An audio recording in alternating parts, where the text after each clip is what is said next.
Buenos días. Bueno, el día de hoy es el informe quincenal de seguridad. Está con nosotros y le agradecemos mucho al doctor Alejandro Gers Manero, fiscal general de la República. Está la licenciada Rosa Isela Rodríguez, secretaria de Gobernación, el maestro Omar García Harfuch, secretario de Seguridad y Protección Ciudadana, el general Ricardo Trevilla Trejo, secretario de la Defensa Nacional, el almirante Raimundo Pedro Morales Ángeles, secretario de Marina. Ya están pidiendo la palabra y todavía no empezamos. La maestra Marcela Figueroa Branco, titular del Secretariado Ejecutivo del Sistema Nacional de Seguridad Pública, el general Hernán Cortés Hernández, comandante de la Guardia Nacional, y Arturo Medina, subsecretario de Derechos Humanos de la Secretaría de Gobernación. Vamos a iniciar, como siempre, con el informe de Marcela, después la secretaria de Gobernación, después el secretario Omar y luego los videos que hacen el resumen de la participación de la Secretaría de la Defensa Nacional y de Marina. Iniciamos, Marcela. Marcela.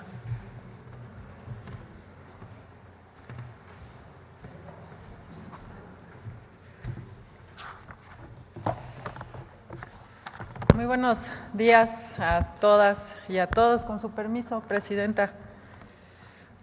Hoy daremos a conocer el reporte actualizado sobre la incidencia delictiva que abarca el primer semestre de la administración de la doctora Claudia Sheinbaum, Presidenta de México, con corte al mes de marzo de 2025. Como ustedes saben, estos datos provienen de las 32 fiscalías estatales y son integrados por el Secretariado Ejecutivo del Sistema Nacional de Seguridad Pública. La primera lámina, muchas gracias. En esta primera lámina se presenta el promedio diario de víctimas de homicidio doloso de manera mensual, con datos que abarcan de abril de 2024 a marzo de 2025, es decir, los primeros 6 meses de la administración actual, de octubre de 2024 a marzo de 2025, y los 6 meses previos, de abril a septiembre de 2024. Lo que podemos ver muy claramente en esta gráfica es que desde el inicio de la administración hay una tendencia a la baja en el promedio diario de homicidios dolosos mes con mes.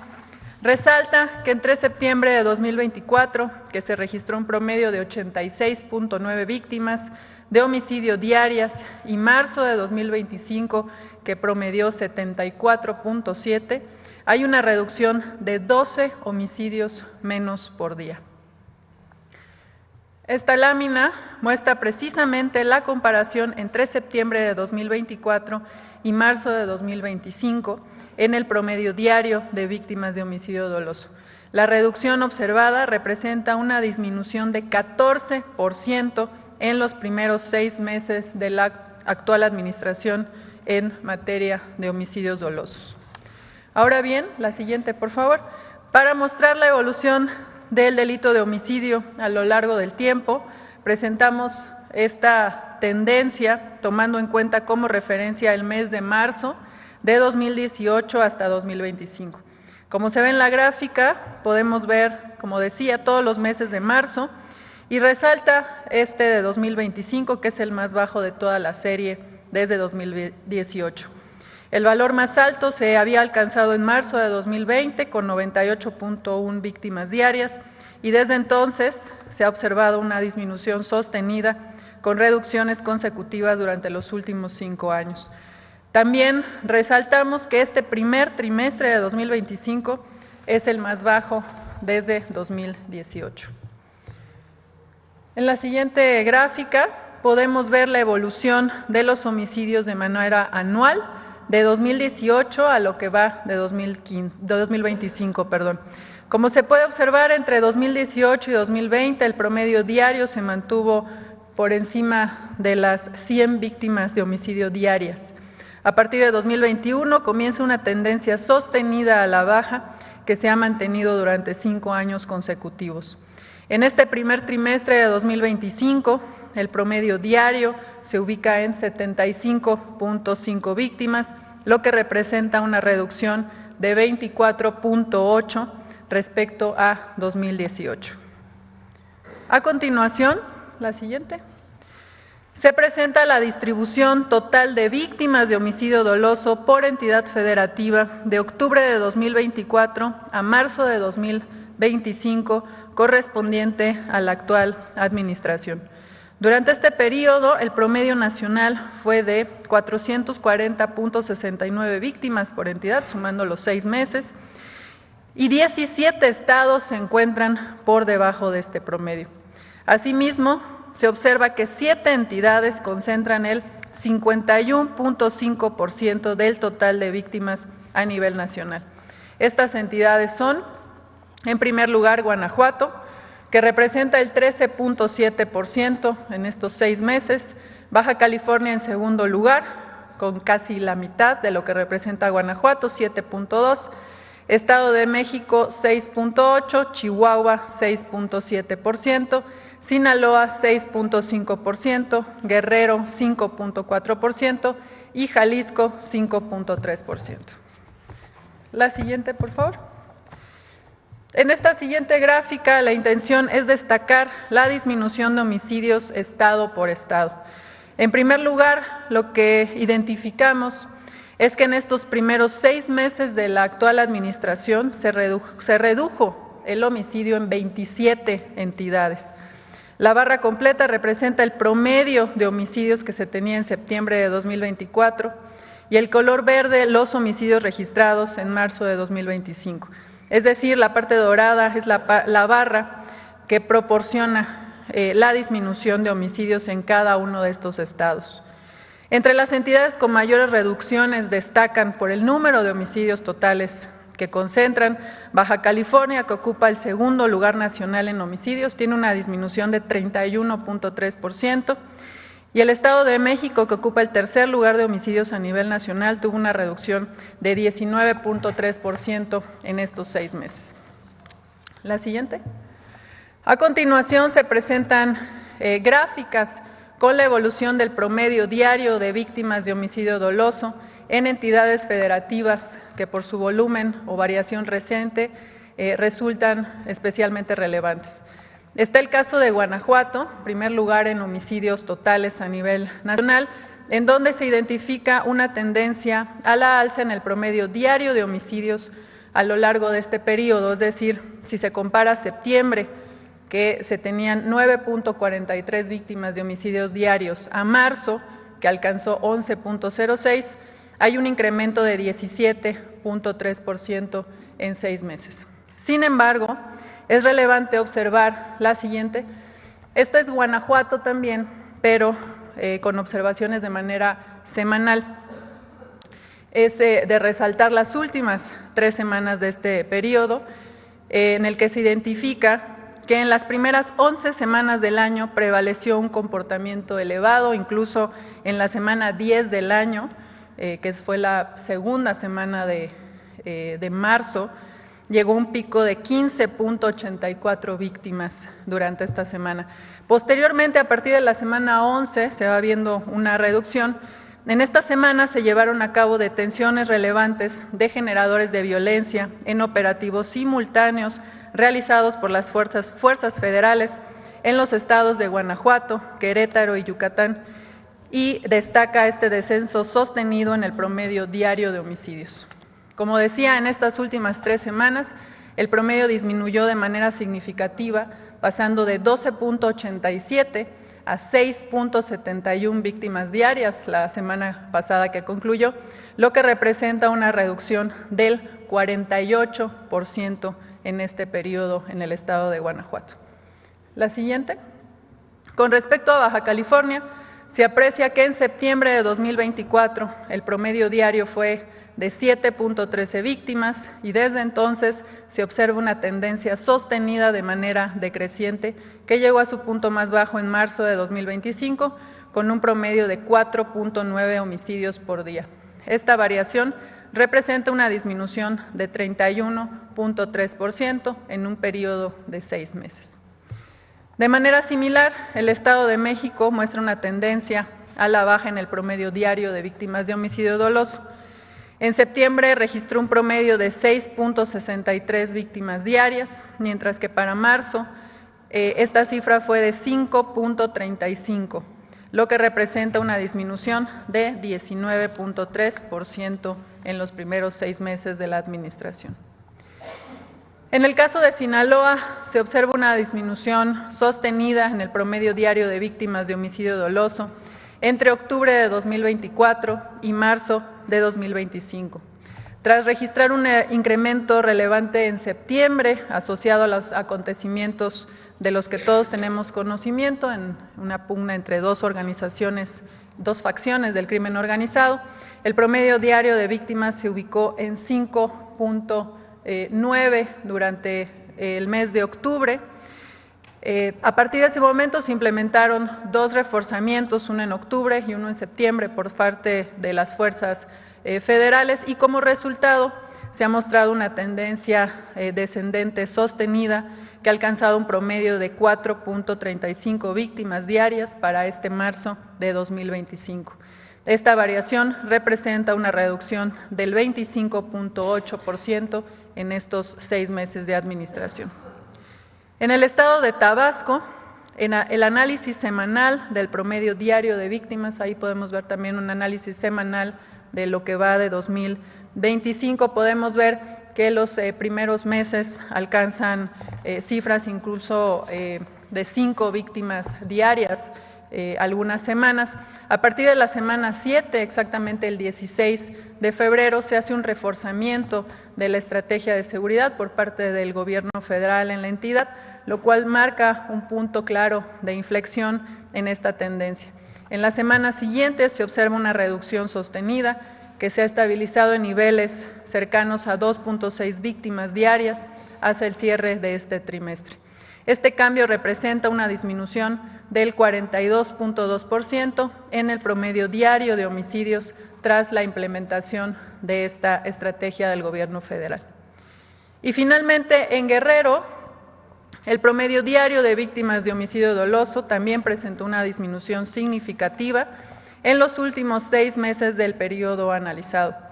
En octubre de 2024, este indicador alcanzó un pico de 6.6 víctimas diarias, lo que motivó también un reforzamiento de la estrategia de seguridad por parte del gobierno federal en la entidad. A partir de este mes, se observa una tendencia general a la baja, con niveles que se estabilizaron desde diciembre y que representan una disminución del 46.1%. A continuación, presentamos la evolución mensual del promedio de delitos de alto impacto, con énfasis en los primeros 6 meses de esta administración. Este indicador agrupa diversas conductas delictivas como robo con violencia en sus diferentes modalidades, como a vehículo, transeúnte, transportista, a casa, habitación, así como otros delitos que por su gravedad generan mayor afectación social. Como se ve en la gráfica, en octubre de 2024 se registraron un promedio de 635.9 delitos de alto impacto por día. A partir de esta fecha se observa una tendencia también a la baja mes con mes, teniendo en marzo de 2025 un promedio de 538.2 delitos de alto impacto diarios. Esta variación representa una reducción del 15.4%, equivalente a 98 delitos menos diarios en comparación con octubre. En el análisis anual también se observa una tendencia sostenida a la baja en el promedio diario de víctimas de delitos de alto impacto. Entre enero de 2018 y marzo de 2025, el indicador pasó de 969.4 delitos diarios a 567.3, lo que representa una reducción acumulada de 41.5% en este periodo. Para finalizar con este reporte, se presenta la variación en el promedio diario de distintos delitos de alto impacto al comparar el periodo enero-marzo de 2019 con el mismo de este trimestre de 2025. En términos generales, se observan disminuciones significativas en la mayoría de estas conductas delictivas, con excepción del delito de extorsión. Entre las reducciones destacan lesiones dolosas por arma de fuego, menos 26.4%, feminicidio, menos 24.9%, secuestro, 74.3% menos, robo a transportista, menos 55%, robo a casa habitación con violencia, menos 54.3%, robo a negocio con violencia, menos 54.2%, otros robos con violencia, menos 48.4%, y todos los robos con violencia, menos 46.8%. De mi parte es cuanto respecto al informe de la incidencia delictiva de este primer semestre de la Administración. Los datos consolidados del mes de marzo estarán disponibles en unos días más en la página del Secretariado Ejecutivo, tal como ocurre cada mes. Muchas gracias.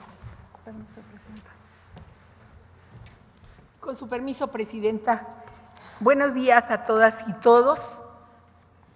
En este mes de la niña y del niño, queremos informar los avances en materia de atención a las causas que generan la violencia, en especial las actividades que realizamos a lo largo de todo el territorio que son dedicadas a la infancia.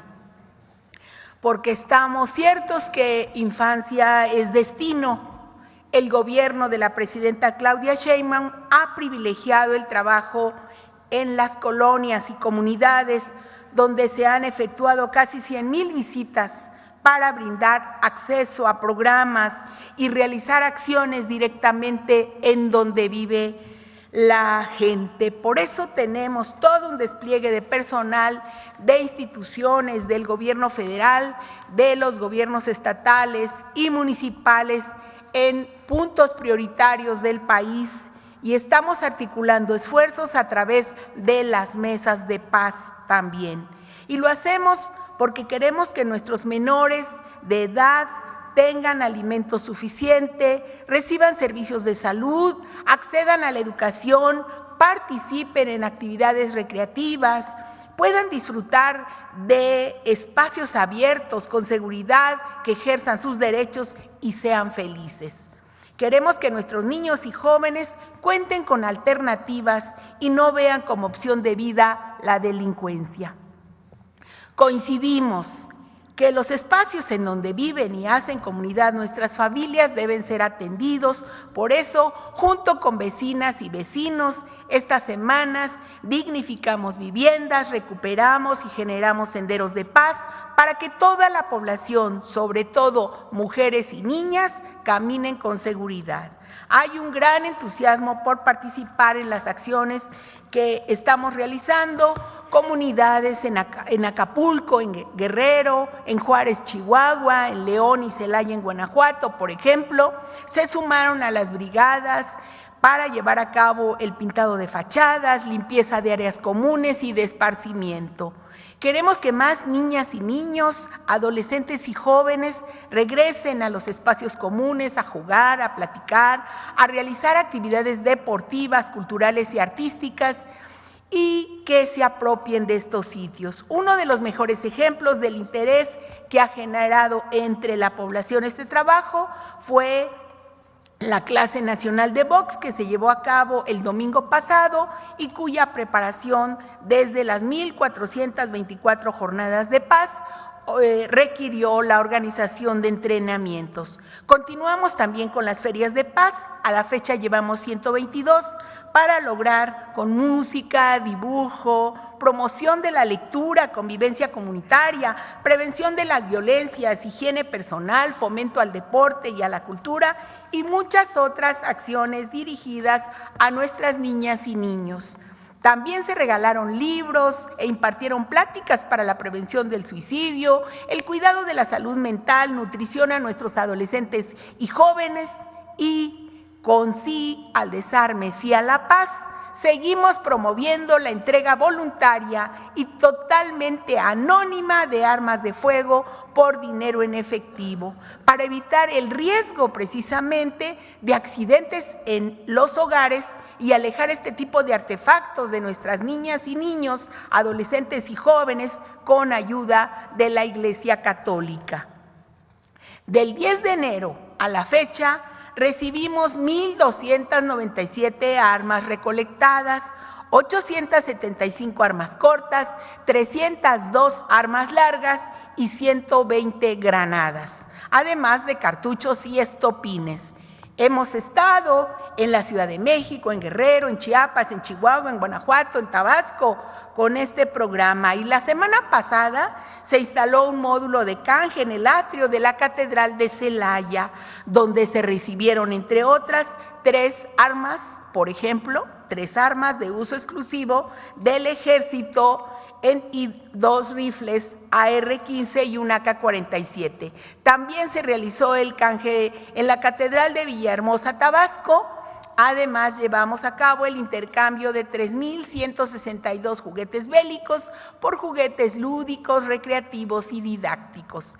En los municipios prioritarios se han incorporado también más de 7,000 estudiantes de secundaria de escuelas públicas a la beca Rita Cetina. Y como parte de la campaña Aléjate de las drogas, el fentanilo te mata, se impartieron pláticas en espacios públicos y ferias de paz a más de 10,000 adolescentes y jóvenes. Al momento se han brindado más de 1 millón de atenciones a lo largo del país y en los municipios prioritarios y fundamentalmente de la atención de programas sociales universales. Queremos que nuestras niñas y niños jueguen, rían, canten, bailen. Queremos que sean felices, como dice la Presidenta de México, y ese es nuestro compromiso con ellos. Gracias por su atención, gracias que nos permiten servirles. Gracias.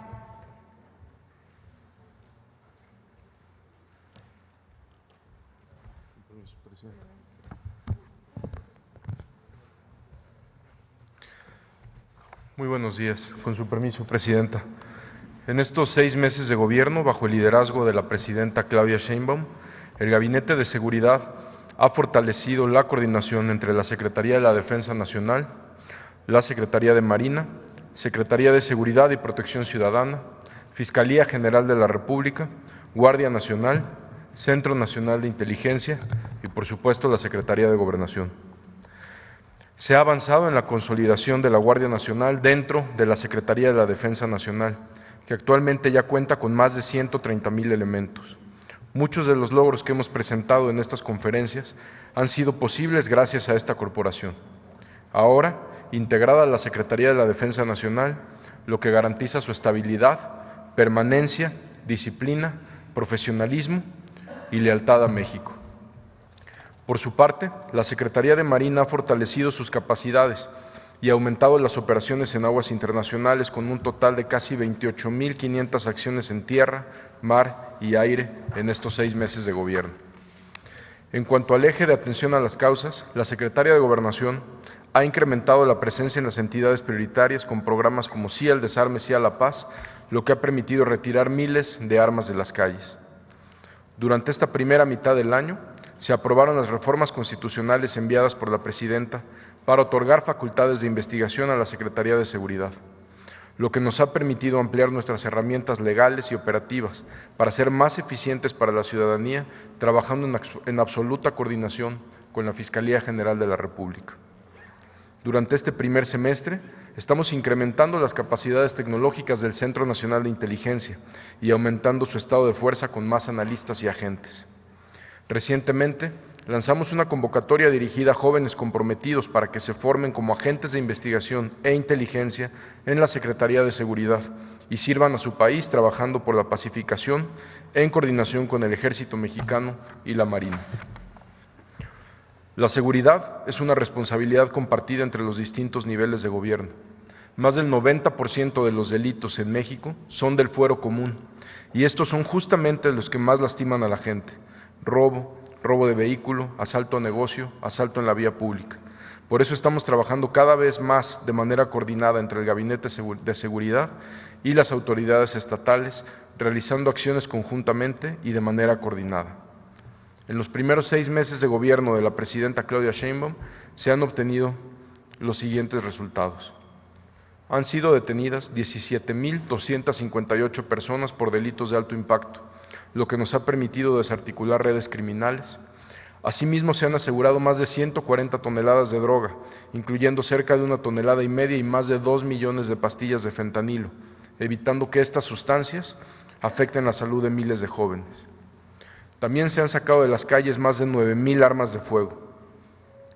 Para combatir la producción de drogas, en 17 estados de la República se han desmantelado más de 750 laboratorios clandestinos y áreas de concentración para la elaboración de metanfetaminas. Estos laboratorios destruidos son pérdidas millonarias para las organizaciones criminales y se evita que millones de dosis sean consumidas. En estos primeros 6 meses, en Guerrero hemos incrementado las operaciones con el objetivo de detener a generadores de violencia y disminuir los delitos como el homicidio. Por ejemplo, se homologó el modelo de operación en 4 sectores, 146 cuadrantes, en 252 colonias de Acapulco, donde se realizaron patrullajes y filtros de seguridad en puntos de alta incidencia delictiva. Se establecieron puestos de control, se incorporaron lectores de placa y se instalaron arcos detectores en accesos carreteros. La participación de la ciudadanía ha sido clave para detener a principales generadores de violencia o extorsionadores que afectaban la tranquilidad de familias y comerciantes. Como resultado de estas acciones, en estos 6 meses el homicidio en Guerrero ha tenido una disminución del 46%. En el estado de Guanajuato, para atender la incidencia de homicidios y hechos violentos, se realizó un reforzamiento, por instrucciones de la presidenta Claudia Sheinbaum, de los elementos del Gabinete de Seguridad en el estado. A pesar de haber tenido un incremento en los homicidios durante los primeros meses de gobierno, tras las recientes detenciones realizadas por parte del Ejército, la Marina, Secretaría de Seguridad y la Fiscalía General de la República, en las últimas 3 semanas se registró una disminución del 48% en el delito de homicidio doloso. Como ejemplo de estas detenciones, resaltamos 2 órdenes de aprehensión en contra de 2 personas que privaron de la vida a 2 custodios y dejó uno más herido. Esto fue en León, Guanajuato. En el estado de Querétaro fue detenido Leonel N., alias El Gordo de Zempoala, identificado como jefe de plaza de cártel de Santa Rosa de Lima y generador de violencia en la zona Laja-Bajío. En Dolores Hidalgo fue detenido Cristian Alejandro N., quien era jefe de una célula de sicarios para el cártel de Santa Rosa de Lima. Además es considerado generador de violencia en la entidad y responsable de la distribución de droga. Quiero resaltar la operación simultánea de 6 acciones en conjunto en los estados de Querétaro, Guanajuato y Yucatán por parte de Defensa, Marina, Secretaría de Seguridad, Fiscalía General de la República y Guardia Nacional. Fueron detenidos 9 integrantes de un grupo delictivo vinculado con delincuencia organizada, secuestro, robo de hidrocarburo, venta de droga, ataques armados y principalmente homicidios en Guanajuato. Entre ellos, también el ocurrido en Querétaro, en el bar Los Cantaritos, donde perdieron la vida 10 personas. Entre los detenidos se encuentra José Francisco N., alias Alfa 1, identificado como líder de la célula conocida como Los Escorpiones, vinculada al cártel de Santa Rosa de Lima. En León, Guanajuato, fueron detenidas 4 personas más de una célula denominada Los Durango, vinculada al cártel de Pacífico. La presidenta Claudia Sheinbaum también ordenó un reforzamiento en el estado de Tabasco. Es por esto que a partir del 15 de febrero de este año, Defensa, Marina y la Secretaría de Seguridad y Protección Ciudadana aumentaron de manera significativa su estado de fuerza y se implementó un operativo estratégico y permanente con las autoridades estatales. Este despliegue permitió el reforzamiento de la presencia institucional y la captura de objetivos prioritarios vinculados a la violencia en la entidad. Con el trabajo realizado por el Gabinete de Seguridad desde el 15 de febrero a la fecha, se ha registrado una reducción del 42% en homicidios dolosos, lo que ha representado una mejora en la seguridad en el estado de Tabasco. Entre los detenidos relevantes, el 9 de marzo en el municipio Centro, en Tabasco, fue detenido Rodolfo N., alias El Cubano, señalado como el responsable del ataque a un bar ocurrido el pasado 24 de noviembre, donde lamentablemente 6 personas perdieron la vida y otras 10 resultaron heridas. El 27 de marzo se detuvo a Francisco Javier, alias El Guasón, quien mantenía control de la venta y distribución de droga y era responsable de extorsión a comerciantes, así como de agresiones a grupos rivales. En seguimiento a esta detención, el 29 de marzo en Cárdenas, Tabasco, se cumplimentaron 2 órdenes de aprehensión más en contra de Jorge Luis N., alias El Chelo, y Edson Aldair, alias Zavala, quienes también formaban parte de la barredora y participaban en estos hechos delictivos. Destaca también la detención de Adrián N., alias La Geisha, el pasado 3 de abril.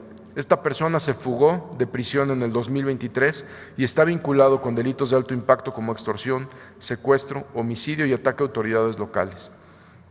Además, tiene una orden de aprehensión por secuestro. Cabe señalar que después de esta detención hubo vehículos incendiados provocados por integrantes de su organización criminal, misma situación que fue controlada por las autoridades. En Frontera Norte, como parte del operativo, implementado desde el 5 de febrero, se han realizado más de 2,000 detenciones. Se han asegurado cerca de 2,000 armas de fuego, más de 300,000 cartuchos y cerca de 10,000 cargadores de diversos calibres, más de 26 toneladas de droga, entre ellas más de 1 millón de pastillas de fentanilo. Las labores realizadas en los estados fronterizos permitieron también que en Baja California, entre septiembre del 2024 y marzo del 2025, el homicidio doloso disminuyera en 31%. En esta entidad, en el puente internacional El Chaparral, detuvieron a Scott Harvey, de nacionalidad estadounidense, el cual pretendía introducir al territorio nacional en el interior de un vehículo armas de fuego, largas, cortas, cartuchos, cerca de 3,000 cartuchos cargadores y 3 miras telescópicas. En Sinaloa, derivado de una pugna entre grupos rivales, en octubre del 2024 se incrementó el número de homicidios dolosos. Sin embargo, resultado del reforzamiento a la seguridad en el Estado, este delito de homicidio ha tenido una disminución del 25% a la fecha. En Sinaloa, continúa el reforzamiento permanente por las autoridades del Gabinete de Seguridad. Entre las detenciones relevantes se encuentran: en el 14 de noviembre se detuvo a Omar alias El Pelón, operador de Los Chapitos, quien coordinaba agresiones a grupos rivales y operaba en Sinaloa y Sonora. En el mes de diciembre fue detenido Horacio N., hermano de Omar N., operador financiero del Cártel del Pacífico. El 3 de diciembre, en Guasave y Los Mochis, se hizo el aseguramiento histórico de más de 1 tonelada de fentanilo. Dando continuidad a este hecho, el 5 de diciembre fue detenido Adrián N., alias El Gallero, integrante del grupo delictivo Los Beltrán Leiva, relacionado con el aseguramiento de la tonelada de fentanilo. El 28 de diciembre, en Escuinapa, durante un cateo se detuvo a 5 integrantes de Los Chapitos, entre ellos se encontraba Juan Manuel N., jefe de una célula delictiva, a quienes se les aseguraron 3 armas largas, ametralladoras, 2,500 cartuchos, etc. El 19 de febrero se realizó el arresto de José Ángel N., alias El Güerito, operador de Los Chapitos, quien se encargaba de la planeación de rutas para la distribución de fentanilo, cocaína y metanfetamina a nivel internacional y contaba con una orden de aprehensión por tráfico y distribución de droga en los Estados Unidos. También el 19 de febrero, el ejército mexicano detuvo a Kevin Alonso, quien era jefe de seguridad del líder de esta célula criminal. El 24 de marzo, en Culiacán, derivado de trabajos de investigación, se ubicaron 4 inmuebles relacionados a un grupo delictivo. Ahí se detuvo a Jesse Kevin N., también fue detenido Juan Carlos N., relacionado con la agresión a una familia donde 2 menores de edad perdieron la vida en el mes de enero. Estos avances en materia de seguridad reflejan el esfuerzo coordinado del Gabinete de Seguridad y estas acciones continuarán en las distintas entidades federativas. Muchas gracias.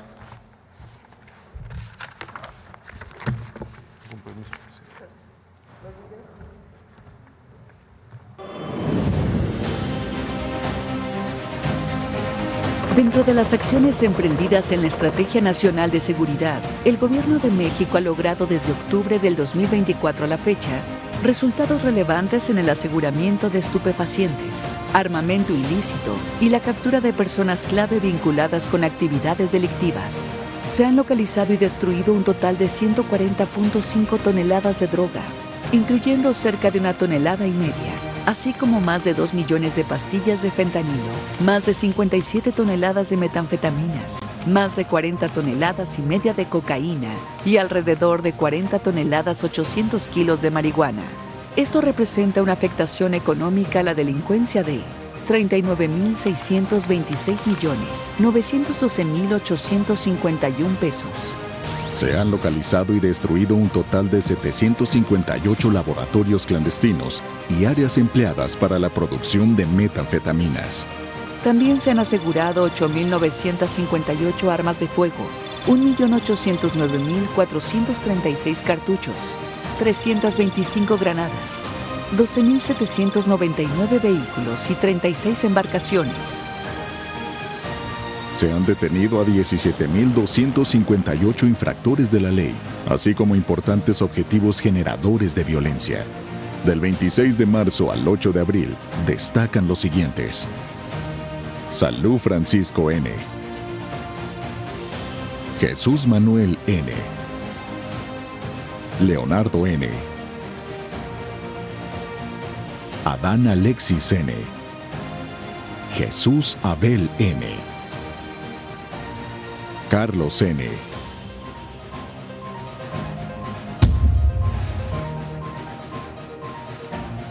Francisco N.,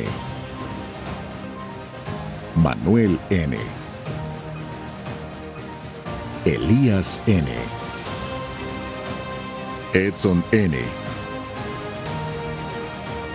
y Leobardo N.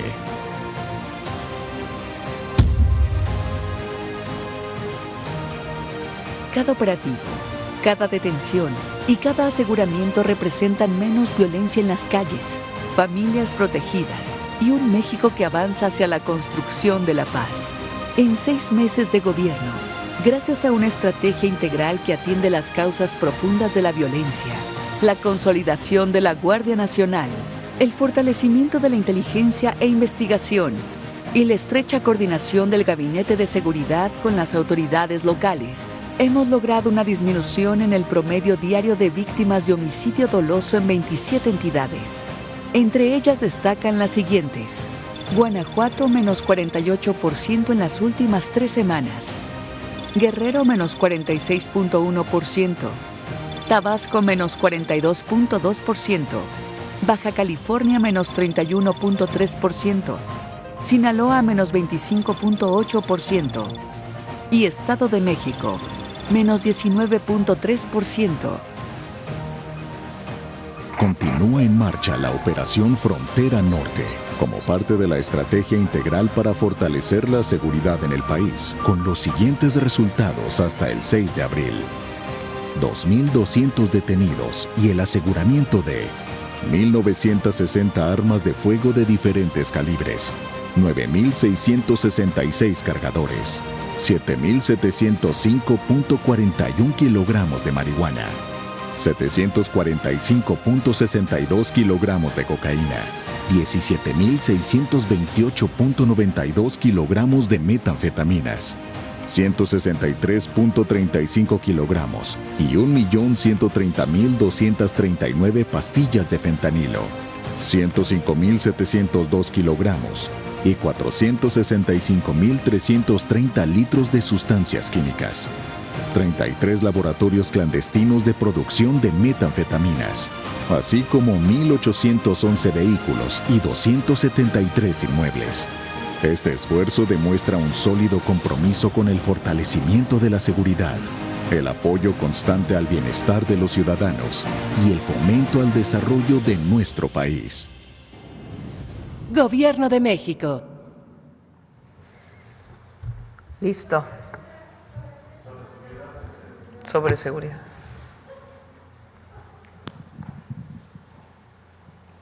Sí, gracias.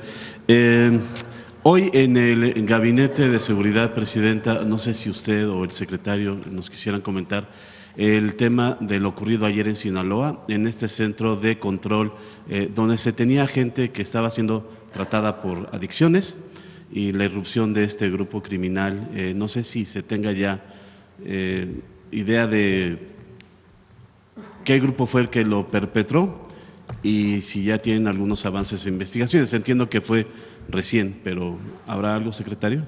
Sí, a la 1:47 de la mañana se recibió el reporte del C4, ahí en Culiacán. Hay 9 personas fallecidas, 5 heridos.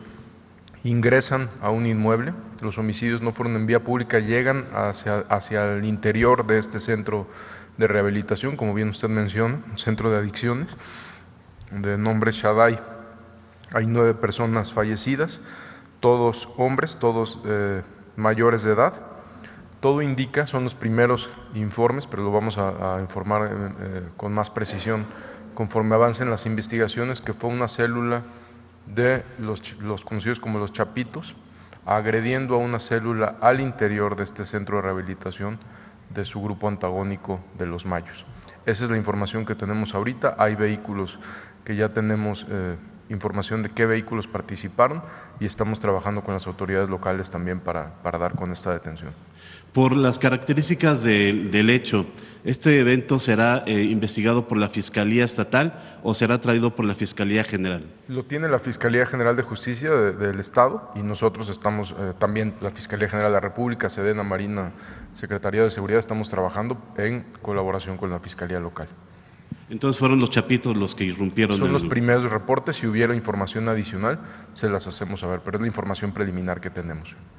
Muchísimas gracias. Gracias. Y la segunda, creo que sería para el fiscal general. Señor, hace unos días se detectó un buque cargado de combustible en el puerto de Altamira. Al parecer no se desconoce el origen de ese combustible. No sé si ya tengan información acerca de los avances en la investigación de la procedencia de ese combustible, de qué bandera era el barco y a quién iba dirigido ese cargamento. Nosotros recibimos una información de un hecho que ya se había consumado, es decir, había llegado ese barco con una declaración fiscal en el sentido de que era un material que no era el que bajaron del barco, y con base en eso nos dieron ya vista a nosotros. De inmediato ya se aseguró el barco, ya se iniciaron las acciones contra las agencias aduanales y contra los funcionarios que hubieran permitido que bajara ese diésel, que ese es el primer informe que tenemos de Pemex. No había en ese momento, porque el barco ya había descargado, ninguna persona que tuviera una responsabilidad directa, pero a todos ya se les inició el procedimiento y el barco está detenido y están también asegurados todos deben de ser muchos litros de diésel que ya los pudimos localizar y que ya están asegurados y están a disposición de Pemex. Insisto, ¿el origen de ese combustible cuál fue? No tenemos todavía la información firme porque toda la documentación aduanal está falseada. Venía por cantidades que no eran, venían por un tipo de combustible que no era, y con esa información falsa, cualquier tipo de dato, hasta que no nos los den todos los servicios internacionales de salida, no lo podemos ratificar. En este momento estamos en eso. Entiendo por lo que me comentó ahorita que la tripulación tampoco la tienen localizada, ubicada, ¿o sí la tienen ubicada? ¿La qué? La tripulación del barco. Sí, la tripulación del barco está localizada. La tripulación del barco son fundamentalmente marinos, que son los que operan el barco, pero no son quienes dieron tanto los permisos de entrada como los permisos de salida, y sobre todo no tiene nada que ver con las autoridades aduanales, que fueron las que lo autorizaron. Aprovechando su presencia, fiscal, ¿algún avance que nos pueda dar acerca de las investigaciones en el rancho de Teuchitlán? Sí, cómo no, mire, llevamos un poquito más de 15 días de que pudimos tomar ya posesión de ese inmueble. A partir de ese momento creo que se ha tenido un avance sustancial. En primer lugar, tenemos 15 detenidos que ya estaban por otros delitos vinculados con delincuencia organizada. Al jefe de esa unidad, el Gabinete de Seguridad lo detuvo aquí en la Ciudad de México, y con base en esa información y con la información de 2 personas, una en Zacatecas y otra en Jalisco, logramos establecer con toda precisión que ese era un centro de reclutamiento, de operaciones y de capacitación. Creo que hay una buena cantidad de información que vamos a tener en el curso de esta y la próxima semana, y yo quisiera ver la posibilidad de poderlos convocar a ustedes para poderles dar no solamente la información, sino la documentación al respecto. En tanto ocurre esta convocatoria de usted, sí, ¿habrá algún avance también en el análisis de los restos que se encontraron en este lugar. Me refiero tanto a la ropa, zapatos, artículos y si hubo restos ya que pudieran servir para algún tipo de identificación de persona. El avance es muy adelantado. Nosotros tenemos ya en este momento la ubicación.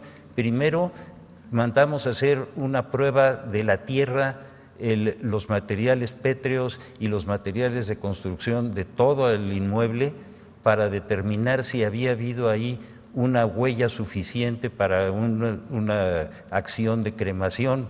No la encontramos. Para nosotros eso no es suficiente. Le hemos pedido a los laboratorios de la Universidad Nacional que sean los que ratifiquen o rectifiquen esta información y es la que yo voy a compartir con ustedes.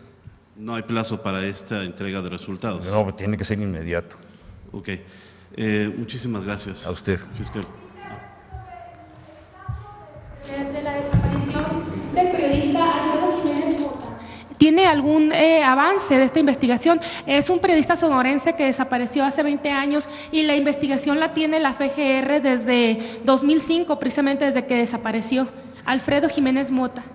Yo tengo la información de que usted ya había hecho esta consulta aquí en la mañanera.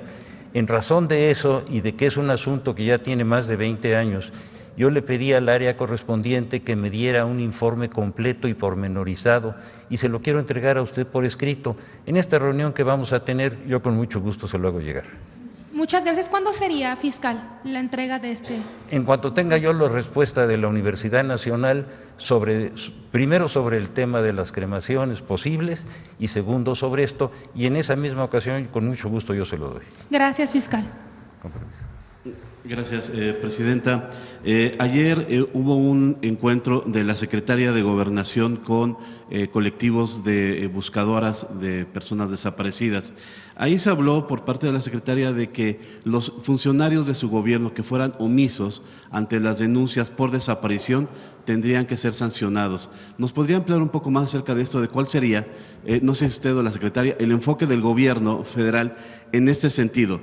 Tendría que haber una denuncia por parte del colectivo contra algún funcionario, seguir el procedimiento que establece la ley, dar el derecho de audiencia y hasta entonces poder establecer una responsabilidad y eventualmente una sanción, o va a ser mucho más rápido el procedimiento?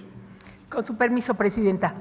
El contexto fue que algunos de los representantes de los colectivos ayer se quejaron de la indolencia con que algunos servidores públicos atienden el tema de desaparecidos. Entonces dijeron que en lugar de estar poniendo atención a su exposición, estaban viendo el celular o estaban volteando hacia otros lados. Entonces, el compromiso que yo hice con ellos es de una llamada de atención fundamentalmente para los servidores públicos de la Secretaría de Gobernación que tienen que hacer ese trabajo y lo tienen que hacer con diligencia, con interés y sobre todo pues mostrando atención a los planteamientos, quejas e intervenciones que estaban teniendo ahí. Ese es el origen. Entonces yo les llamé la atención a los compañeros, no me dijeron quién o quiénes, y les dije que el que no hiciera bien su trabajo, que el que no tuviera ganas de prestar un buen servicio a las víctimas, a los familiares de víctimas, pues que deberían de pensar en irse, porque si yo tenía quejas, pues les iba a pedir de inmediato su salida. Ese es el contexto y así fue como se dio. Aprovechando que está también ahí, secretaria, aquí se habló acerca de que la CURP podría tener datos biométricos en el futuro para identificación de todos los mexicanos. Eso estaría a cargo de la Secretaría.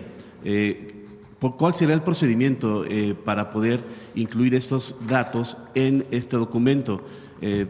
¿Hay algún procedimiento para hacer alguna convocatoria general, iniciar el registro de la gente de los datos biométricos en un documento? ¿Sería un documento físico o sería solamente acceso digital? ¿Cómo sería este proceso, secretario? Sí, miren, también ahí recordaré el contexto. La presidenta de México, la doctora Claudia Sheinbaum, envió algunas reformas a las iniciativas de ley, de distintas leyes sobre el tema de desaparecidos. O sea, unas iniciativas de avanzada, de vanguardia sobre los temas. Y uno de ellos, efectivamente, fue hacer el planteamiento de una plataforma única de identidad, la cual integra o integraría una CURP, la que ya existe, pero que se le agregarían huellas y fotografía, porque no hay un documento de identidad desde que nace una persona hasta pues el fin de los días.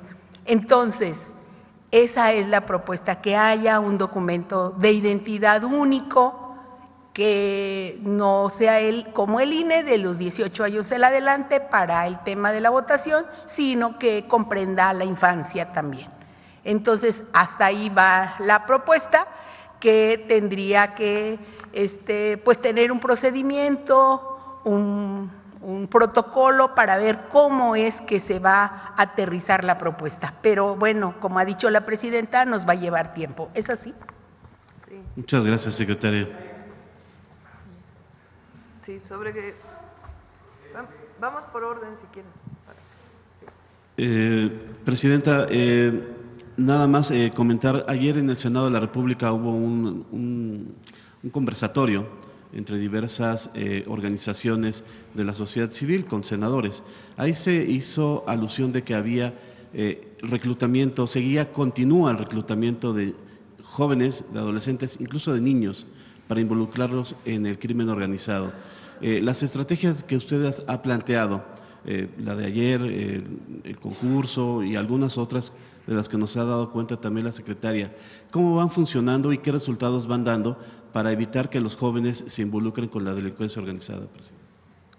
Una muy importante es cada vez que la Secretaría de Seguridad o alguna fiscalía encuentran, o alguna secretaría, una página que tenga la posibilidad de tener como fin el reclutamiento de algún joven para un grupo delictivo, de inmediato se baja la página, se hace toda la comunicación con cualquiera de las redes sociales que están en este proceso, y de inmediato se baja. Hasta ahora, a ver si me pueden decir cuántas páginas se han bajado eran 19 hasta la semana pasada, y a ver si me pueden decir cuántas. 69 páginas que se han estado bajando, y es constante y de manera permanente. Obviamente en el trabajo que se hace en territorio pues se informa y se identifica a los jóvenes que de alguna manera requieren algún apoyo y se les da el apoyo, además de este trabajo pues más colectivo de involucrarlos a alguna actividad educativa, de deporte o artística. Muchas gracias, presidente.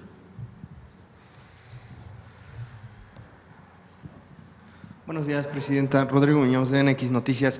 En este en este reporte ya semestral de seguridad, nos presentaron diversas estrategias, ejes de operación. A su consideración, ¿cuál ha sido entonces el que mayor ha dado resultados en esta Estrategia Nacional de Seguridad y cuál es el avance más significativo en estos primeros 6 meses en materia de seguridad? Hay 12 homicidios menos cada día de los que había en septiembre. Lo voy a repetir. Hay 12 homicidios menos diarios de los que había en septiembre en el país. ¿Qué estrategia de seguridad hemos llevado? ¿Cuál es la Estrategia Nacional de Seguridad? Tiene 4 ejes y los 4 son igual de importantes. El primero es la atención a las causas, que durante años se abandonó. Se decía, hay que hacer alguna actividad de prevención del delito. Nuestra política, nuestro proyecto se fundamenta en que la paz y la seguridad son fruto de la justicia. Y una de las justicias es la justicia social. Todo lo que hacemos en el gobierno, que tiene como base el humanismo mexicano, atiende las causas de la violencia. Pero en particular hemos desarrollado una estrategia de atención casa por casa en las zonas de mayor incidencia delictiva. Hay equipos de todo el gobierno de la República, todos. Cada secretaría tiene un equipo colaborando bajo la coordinación de la Secretaría de Gobernación y de la Subsecretaría de Prevención del Delito de la Secretaría de Seguridad Ciudadana. Tenemos equipos en Ciudad Juárez, tenemos equipos en Celaya, en León, Guanajuato, en varias ciudades o pueblos de Chiapas, en Guerrero, en Sinaloa, en distintos lugares del país. Estamos trabajando tocando casa por casa, en colonias que no solamente tienen mayor incidencia delictiva, sino a partir de indicadores que nos dicen, por ejemplo, si hay más personas privadas de su libertad, de tal manera que hay una familia que por alguna razón el padre o la madre están privadas de la libertad. Ahí vamos y ahí hablamos con las familias y se da una atención integral, además de las ferias de paz, del programa Sí al Desarme, Sí a la Paz, que ha sido muy importante. Todo eso es la atención a las causas. Lo segundo es el fortalecimiento de la Guardia Nacional, que es algo que está permanentemente desarrollando tanto el general secretario como el comandante, el responsable de la Guardia Nacional, el general Hernán Cortés. Es un trabajo permanente de capacitación, de formación de mandos, que hacen que se fortalezca la Guardia. El tercero, muy importante, es la inteligencia y la investigación, que eso se ha fortalecido en la Secretaría de Seguridad Ciudadana en coordinación con todas las áreas de inteligencia del gobierno federal y de los gobiernos estatales. Entonces, el área de inteligencia de la Secretaría de la Defensa Nacional, de la Secretaría de Marina, del Centro Nacional de Inteligencia, se coordinan para la seguridad pública, porque una cosa es la seguridad nacional, que tienen su responsabilidad, y otra es la información con la que se cuenta para la seguridad pública. Ahora, si nada más se investiga quiénes son los generadores de violencia y se queda en una computadora, pues podemos tener mucha información, pero no se traduce en nada. Hoy esta área de inteligencia e investigación coordinada es coadyuvante de la Fiscalía General de la República y de las fiscalías estatales, porque quien detiene a un delincuente cuando hay una orden de aprehensión, pues es la Fiscalía. ¿Cómo sacar una orden de aprehensión? Pues con investigación que se traduzca en una carpeta de investigación. Esto tiene que ver con una coordinación muy estrecha, que es el cuarto punto. Entonces, la coordinación con los gobernadores y gobernadoras, la coordinación con la Fiscalía, la coordinación entre todas las instancias de seguridad del Gobierno de la República, pues es lo que ha permitido los resultados de 12 homicidios menos todos los días. Y vamos a seguir avanzando, porque este es un asunto de diario. Y además los gabinetes de seguridad, desde el Gabinete de Seguridad Central hasta los gabinetes de seguridad estatales. Los gobernadores pues también participan de manera muy importante. Ahora, a ver si ponen las gráficas que puso el secretario de disminución o Marcela por los estados. Fíjense, Guanajuato. Yo dije aquí en octubre, si le buscan por ahí en una mañanera, que se tenía que poner orden en Guanajuato, que íbamos a poner orden en Guanajuato. Falta todavía bastante. Pero Guanajuato, en las últimas 3 semanas, a partir de detenciones diversas, de diversos grupos, generadores de violencia en distintos lugares del país que operaban en Guanajuato, hay una reducción del 48%, del 18 de marzo a la fecha. ¿Es suficiente? No, hay que seguir trabajando. Pero es una disminución muy significativa que corresponde a detenciones que se hicieron. ¿Cómo se lograron esas detenciones? pues es el trabajo de inteligencia e investigación que se realiza. Y además, pues el evitar que jóvenes entren a grupos delictivos con el trabajo de atención a las causas. Entonces, el resultado, por ejemplo, de Guerrero, a ver si está.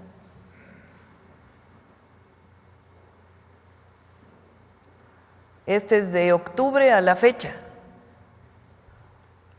Todavía tenemos que seguir trabajando en Guerrero, pero hay una disminución de los homicidios. Entonces, esto se logra con una estrategia nacional. Pues hay por ahí quien dice que nosotros simulamos o tenemos una estrategia similar a la que tenía Calderón. Zafo, nada que ver, porque Calderón declaró la guerra, nosotros construimos la paz. Calderón hacía ejecuciones extrajudiciales vinculadas con agencias extranjeras. Nosotros no, nosotros cumplimos la ley. Se hacen carpetas de investigación y detenciones. Entonces se hablaba de que no importa que hubiera daños colaterales, nosotros protegemos al pueblo de México.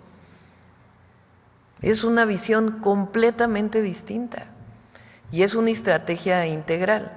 Ahora pues hay más colaboración, más coordinación, quizá que cuando el presidente López Obrador, y hay esta área de inteligencia e investigación que nosotros creamos vinculada con el Centro Nacional de Inteligencia, que permite coadyuvar con las fiscalías para las detenciones. Entonces son los dos brazos que yo siempre he hablado: la atención a las causas y cero impunidad, las dos que se juntan para lograr estos resultados. Ahora, hay que seguir trabajando todos los días. Cuando voy a territorio, la gente me dice: aquí necesitamos más seguridad, lo platicamos en el gabinete, hacemos las estrategias estatales, municipales, se convoca a los gobernadores y se está trabajando todos los días para garantizar la seguridad y la paz. Okay. Gracias, Presidenta. Si me permite cambiar ahora de tema y pasar otra vez a el tema de Estados Unidos. La semana pasada nos informaban aquí, junto con el Secretario de Economía, este aumento en la inversión por parte de la industria, de la marca empresa Volvo, y también Nissan un día después anunciaba que si bien retiraba 2 modelos de exportación a Estados Unidos, era algo que ya estaba pactado. Ayer o hoy me parece sale el reporte de que Ford con corte a marzo aumentó su producción un 50% en México. No sé si tenga otros datos de otras diferentes empresas de la industria automotriz de estos días que se hayan manifestado a favor, o qué reportes tiene, por ejemplo, de las empresas alemanas que tenían al parecer un acercamiento y buscarían establecer un nuevo acuerdo con el gobierno. Sí. Recuerden que en el caso de la industria automotriz, particularmente de los vehículos ligeros, los que usamos para movernos las personas, no los tractocamiones, no para mover personas, no para mover mercancías, y además no son autobuses, sino los vehículos ligeros. A todo el mundo, Estados Unidos le puso un arancel del 25%, a todo el mundo. ¿Qué pasa en el caso de México y de Canadá, y particularmente de México? Se estableció que en el caso del vehículo completo tendría 25% de arancel, lo que se exporta, y se le reduciría la parte de contenido estadounidense. En el caso de las autopartes tienen ahora 0% de arancel, hasta que el Departamento de Comercio no defina si hay algún porcentaje que se va a disminuir de acuerdo con el contenido estadounidense. Esa es la situación actual. Aún en esta circunstancia, que obviamente no es la ideal, México está mejor que otros países, vamos a decirlo así, por la integración productiva que hay. Ahora, no queremos nosotros decir pues qué va a pasar a futuro. Lo que sí es que estamos hablando con todas las empresas de automotrices Personalmente he hablado con muchos de los CEOs, que se llaman los gerentes globales de varias de las automotrices, para conocer qué es lo que están pensando a futuro con relación a nuestro país. La mayoría de ellos nos han dicho que no piensan en este momento cambiar nada y que tiene que asentarse la situación. Mover una planta automotriz no es un proceso sencillo, pues requiere primero dinero de la automotriz para poder mover de uno a otro lado la planta, y no lleva meses, lleva años. Entonces, por eso hasta ahora nos han dicho eso. De todas maneras, nosotros seguimos hablando con el gobierno de los Estados Unidos. Hoy tiene una reunión el secretario Ebrard con el secretario Lutnick de Comercio. Está viajando ahorita a Washington, Marcelo. Entonces, seguimos en diálogo para este tema en particular y para el tema del acero y aluminio, que también tiene un arancel para todos los países del mundo y también para México. Entonces, estamos en ese diálogo y vamos a seguir informando. Y hasta ahora no hay ningún aviso, ninguna información de que vaya a haber algún movimiento por parte de la industria automotriz. Incluso Nissan acaba de mover de otro país a México la producción de una camioneta. Entonces, hasta ahora está bien, y además, pues en los otros sectores no hay aranceles. Entonces, ahí pues el tratado comercial se mantiene y eso le da una oportunidad a México también, pues, para seguir recibiendo inversión extranjera directa. Presidenta, si nos pudiera dar algún detalle extra sobre la reunión que sostuvo ayer con Jane Fraser, la titular de Citigroup. No sé si hablaron sobre alguna nueva inversión en nuestro país o algo. Coincidió con nosotros en la visión que tenemos y en la importancia, pues, que adquiere México hoy frente a la situación internacional, que hay que ver también cómo queda, porque hay todavía pues muchas pláticas entre el gobierno de los Estados Unidos y el gobierno de otros países del mundo. Pero por lo pronto México está en una buena situación en el sentido de que se mantiene el cero arancel para todo aquello que está dentro del tratado comercial. Entonces eso nos da pues muchas posibilidades de recibir inversión. Ella coincidió con esto y ella tiene pues mucha comunicación, es una mujer muy inteligente y conoce muchísimo de la situación económica internacional, pues de las afectaciones que evidentemente todos hemos notado de los aranceles que ha puesto Estados Unidos y de la importancia que adquiere hoy México también. Gracias, presidenta. Ya por último, nada más un breve comentario. Ya sé que ya lo hizo por redes sociales, pero si nos pudiera decir un mensaje para los deportistas mexicanos. Muchas felicidades a los clavadistas, oro y plata. Felicidades, muchas felicidades. Gracias, presidenta. A ver, vamos a ver por aquí. Gracias, presidenta. Muy buenos días a todas, a todos. Liliana Noble de Pulso Saludable. Presidenta, en este tema de la reunión con los grupos, los colectivos de madres buscadoras, yo quisiera saber si me podría ayudar con la respuesta, si me lo permite la secretaria Rosa Isela o el subsecretario Arturo Medina. Quisiera saber si se van a estar reuniendo periódicamente, cuál sería esta periodicidad y si van a ser convocados todos los colectivos que existen en el país. Esa sería mi primera pregunta. Gracias. Con su permiso, presidenta. Muchas gracias. Yo decirles que pusimos un correo electrónico para que los colectivos envíen un mensaje y hagamos, digamos, un punto de contacto y de ahí nos ponemos de acuerdo en el día, en la hora, en el lugar, de manera que sea pactado para atenderlos bien y que haya una logística suficiente. Entonces, ahorita hay ya varias programadas, incluyendo hoy a las 5 de la tarde, me parece, y mañana y pasado, y si es necesario el fin de semana, también podríamos estarlo haciendo.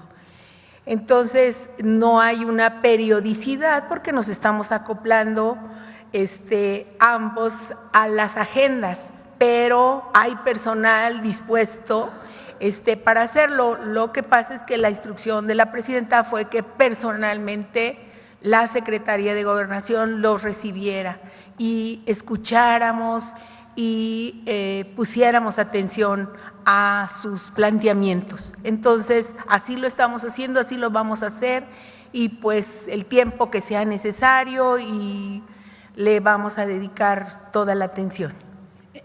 Secretaria, ¿este correo se podría hacer público? Sí, claro que sí. Lo puedo decir.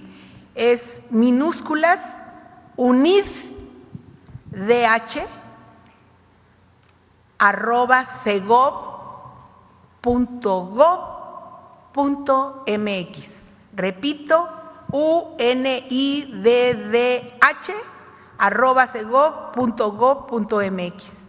Y ahí pues ya nos ponemos de acuerdo en el teléfono y pues es un principio de acuerdo. Y ya lo estamos haciendo, incluso algunos colectivos que se quejaban de no haber sido tomados en cuenta. Ayer mismo, anoche, los contactamos y les dijimos que estamos en toda la disposición de atender a todos los que así lo requieran. Gracias, Presidenta. Y en una, secretaria, perdón, y en una segunda pregunta, Presidenta, tuve la oportunidad de estar en un congreso mundial, se llevó a cabo en Cancún, sobre el cáncer de vejiga. Ahí varios médicos que venían de otros países, me llamó mucho la atención algunos de ellos de Argentina que alababan, elogiaban mucho el trabajo que se ha hecho en México con el marco del Convenio Marco para el Control del Tabaco. Algo que llamó mucho mi atención en este congreso es que se hablaba que la causa número uno, el factor preponderante que da inicio a este tipo de cáncer es el tabaquismo. También llamó mucho mi atención que en las habitaciones ya no solamente dice esta zona es negativa para fumar, sino también para el vapeo. En ese sentido, Presidenta, yo preguntarle cómo van estas negociaciones o cómo van estas leyes secundarias, si ya se tienen más o menos planteadas, cuándo se van a dar a conocer, cuándo se podrían votar para continuar con este cumplimiento del Convenio Marco para el Control del Tabaco. Si gustas, el próximo martes viene Salud y ya puede platicarles con detalle. Además ya está redactada la ley secundaria para el tema de vapeadores.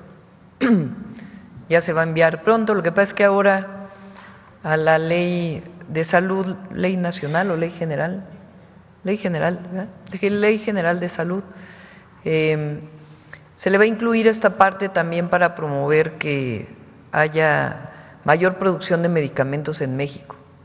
Entonces, ya estaba lista, le estamos incorporando esta parte, que es parte del Plan México, y se va a presentar ya muy pronto. Y si gustas, el martes lo puede explicar bien el doctor David Kersenovich. Por cierto, está funcionando muy bien la toma de muestra en el Estado de México. Es un programa en donde la mayoría de los centros de salud tiene la posibilidad de que haya toma de muestra de sangre. La muestra se va con todas las especificaciones técnicas directamente al laboratorio central y en 3 días está el resultado. Entonces está funcionando bien en el Estado de México y ya va a la Ciudad de México, Veracruz, Colima, son los siguientes estados, y después nos vamos a todo el país. Gracias, Presidenta. Y justamente siguiendo un poco con el tema de la salud, las semanas pasadas se hicieron la presentación de los PRONAMS, estos programas nacionales de atención, y ayer la jefa de gobierno, Clara Brugada, en el Día Internacional de la Salud, dio a conocer este programa de casa por casa, que ya no solamente es para los adultos mayores, sino ya para el resto de los integrantes de la familia. Y cuando nosotros entrevistamos a los médicos, siempre nos refieren que México es un país en donde no se hacen estadísticas y siempre se toman como modelo base lo que pasa en Estados Unidos o lo que pasa en París. Pero los mismos médicos nos hacen referencia de que estos modelos hay que tenerlos en en cuidado, estos numeralias que nos proporcionan, porque finalmente somos comunidades diferentes. Yo quisiera preguntarle si con esta información que se va a obtener a través de las visitas casa por casa, tanto de adultos como del resto de la familia, pudieran integrarse también a dar un seguimiento más puntual o a enriquecer estos PRONAMs y eventualmente, no sé si se fuera factible, cada año pudieran darnos estadísticas, por lo menos de las enfermedades más prevalentes que aquejan a las y los mexicanos, y también del tema de cáncer, porque siempre están basados en la muestra canadiense que es Globocan. Gracias. Vamos a esperar que nos conteste el secretario de Salud. Esto que se presentó hace poco es una guía para atención de diversas enfermedades. Es muy importante, fueron muchos meses de trabajo de muchos especialistas que orientan a qué medicamentos dar o qué procedimientos se deben seguir frente a una enfermedad para que no sea criterio de cada médico. Entonces, yo les pediría que el martes les explicara con todo detalle el secretario de Salud, que es quien coordinó este esfuerzo, y estas dudas que tienes. Gracias, presidente. Y finalmente, ayer tenía algunas dudas, no tuve oportunidad de preguntarle a la secretaria de Cultura, pero seguramente usted me puede apoyar. Llamó mi atención que mientras estaban hablando de este concurso de canto, se hablaba de que han desaparecido algunos de los semilleros creativos. Hay algunos que dicen que ya no tienen su cédula como maestro, principalmente en el estado de Oaxaca.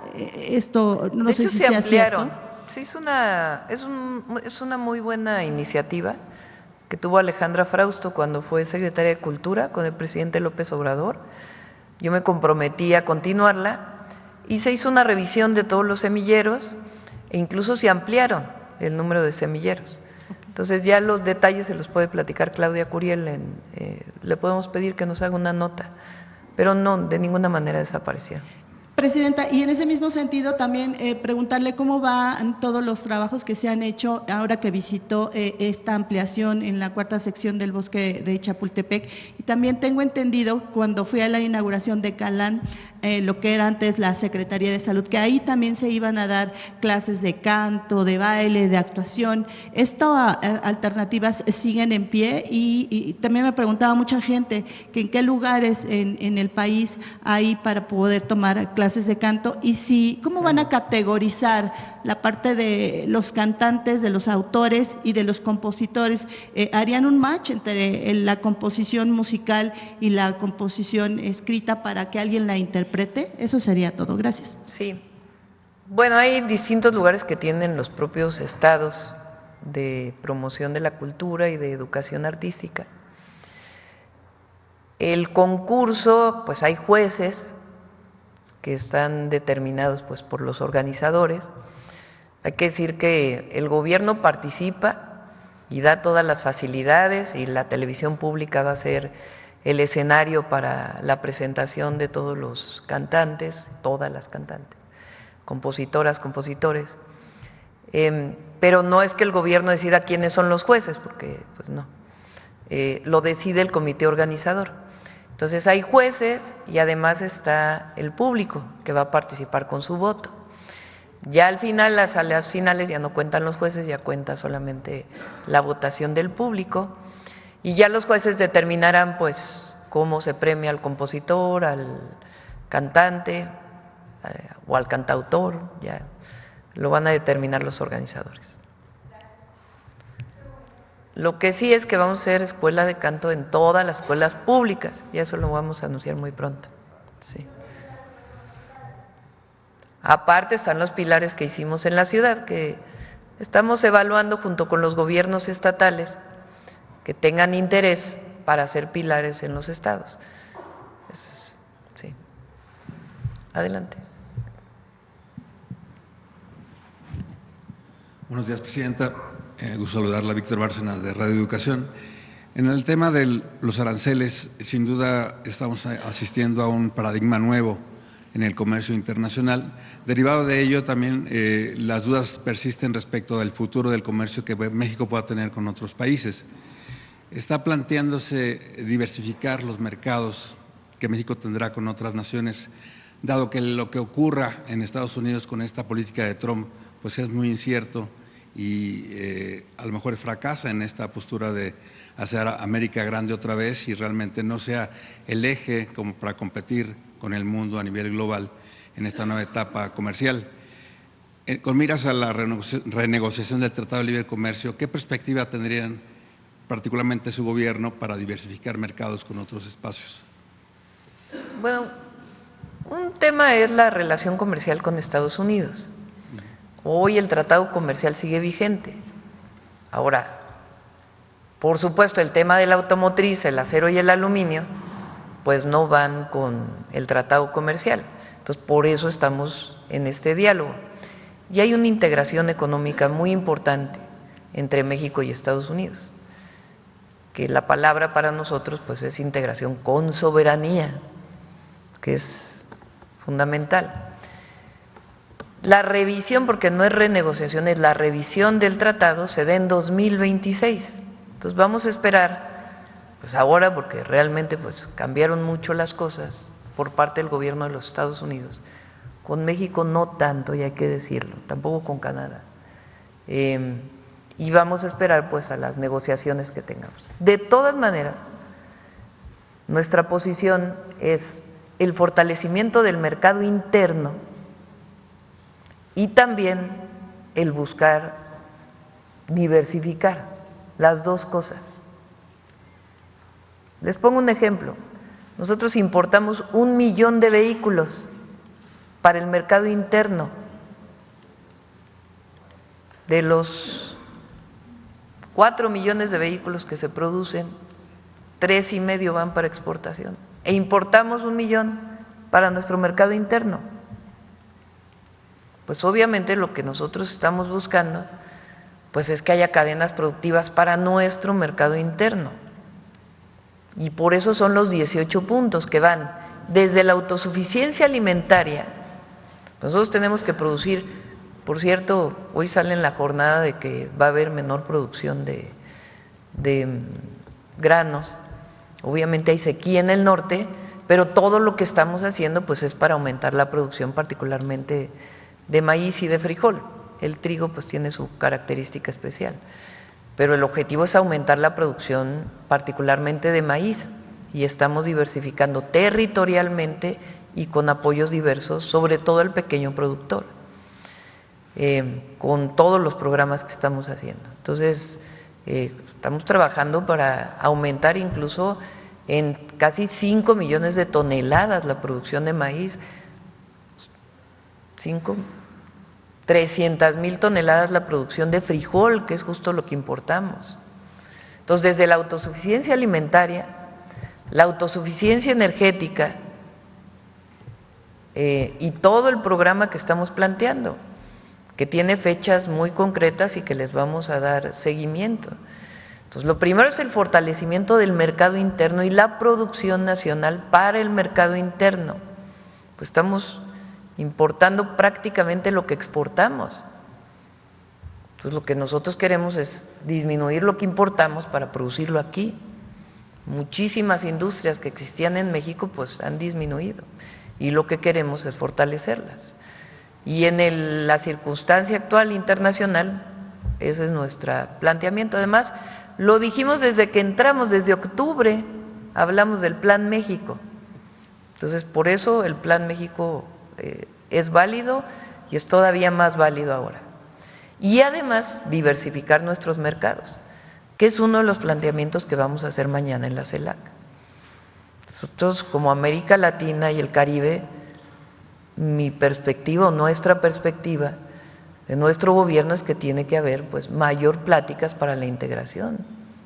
Veremos y entonces, ayudarnos entre nosotros. Veremos entonces planteamientos más concretos respecto del comercio con América Latina y una región más. Esa es la idea. Y además, la producción aquí, para lo que se consume aquí. Es decir, aquel periodo de la globalización en donde todo el mundo, bueno, aquí los mexicanos, que esos fueron los más radicales de los radicales de los radicales. Salinas de Gortari vendió todas las empresas habidas y por haber, las malbarató. Y pa' colmo se fue y nos dejó una crisis económica. O sea, ni siquiera lo que decía era cierto. Y los neoliberales, los tecnócratas mexicanos, pues eran más papistas que el Papa. Entonces, no debe haber, la mejor política industrial es que no haya política industrial, imagínense. ¿Para qué producir en México? Hay que comprar donde más barato sea. Somos el país con más tratados comerciales del mundo. Y el problema es de aquí, ¿qué se quedó? Entonces hay muchas industrias importantes, pero nosotros tenemos que seguir fortaleciendo el mercado interno y tiene que haber, y la tenemos, una política industrial de desarrollo manufacturero para el país. Y además, pues evidentemente ampliar las posibilidades de exportación a otros lados. Presidenta, por otra parte, esta crisis bursátil que se vive estos últimos días, ¿qué tanto pone en riesgo la economía del país? Aquí no se puede hablar de que también las bolsas en el país se van a afectar por esta crisis bursátil. No nos pone en riesgo por la fortaleza de la economía mexicana. Ahora, obviamente, pues nosotros somos un país, repito, pues vinculado con el mundo entero y particularmente con la economía de los Estados Unidos. Entonces, pues obviamente tiene sus efectos, pero hasta ahora, con todo que hay una disminución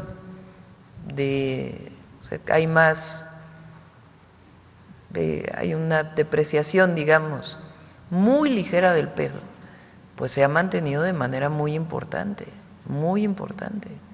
Entonces, eso habla de la solidez de nuestra economía. En marzo, más producción de vehículos, más empleo. Marzo de 2025 fue el marzo de mayor empleo respecto a todos los marzos de la historia, más empleo formal. La recaudación es un símbolo, un signo muy claro de qué tan sana está la economía de nuestro país. 19% más recaudación en términos reales de enero a marzo comparado con el 2024, sin aumentar impuestos. Entonces, es fuerte la economía de México y hay algo que le da esa fortaleza, la cuarta transformación, aunque no le guste a nuestros opositores, aunque no les guste a nuestros adversarios, porque cambió el modelo económico de fondo. Antes rescataban bancos, rescataban carreteras, daban dinero a los de arriba. Recientemente se cumplió un aniversario del terrible Fobaproa y nosotros no, nosotros impulsamos la economía desde abajo y con una máxima: por el bien de todos, primero los pobres. Y eso va a seguir, eso no va a cambiar. Porque además de ayudar al que menos tiene, de disminuir pobreza y desigualdad, pues se ha demostrado que México completo le va mejor.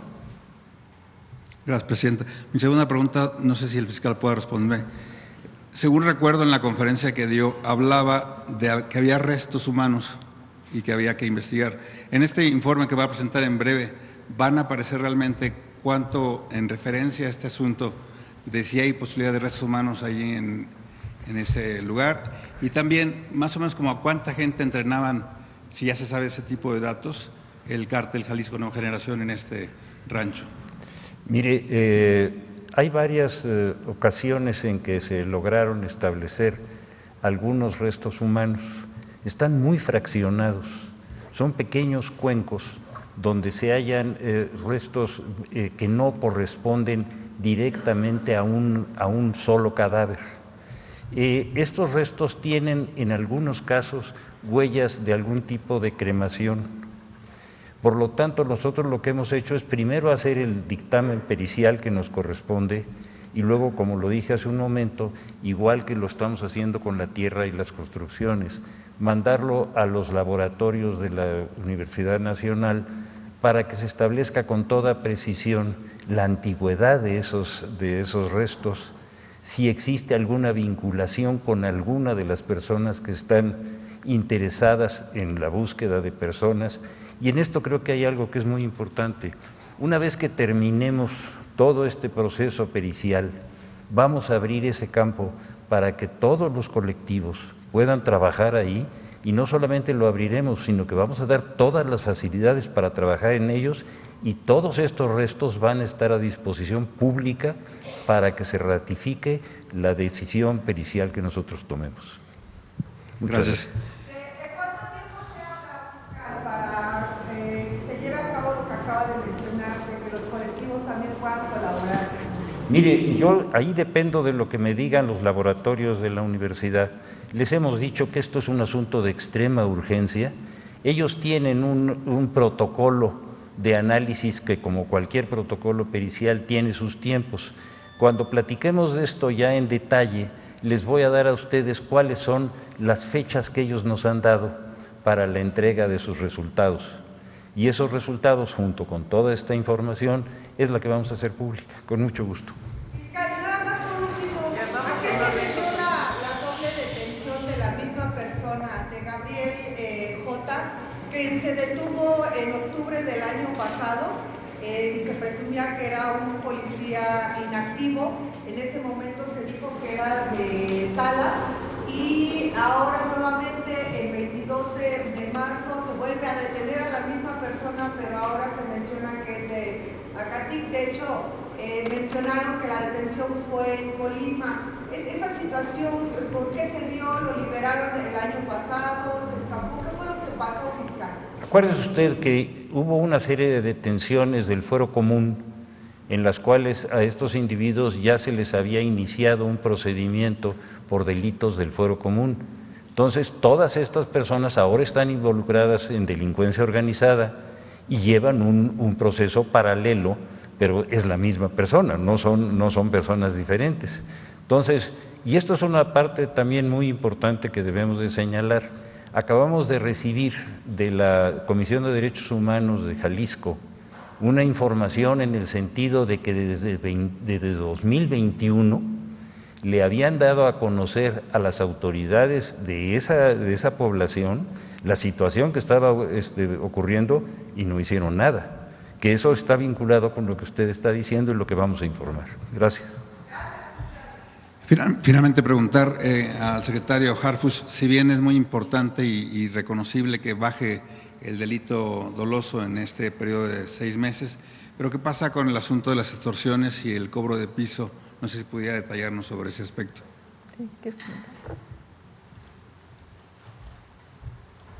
Primero, mencionar que cuando aquí decimos los avances en materia de seguridad, en los delitos de alto impacto, en homicidio, no estamos diciendo que el problema esté resuelto, sino estamos mencionando para que la ciudadanía conozca los avances en la estrategia de seguridad. Pero como dijo la señora presidenta, hay mucho por hacer y lo estamos trabajando en el Gabinete de Seguridad. En el delito de extorsión es lo mismo.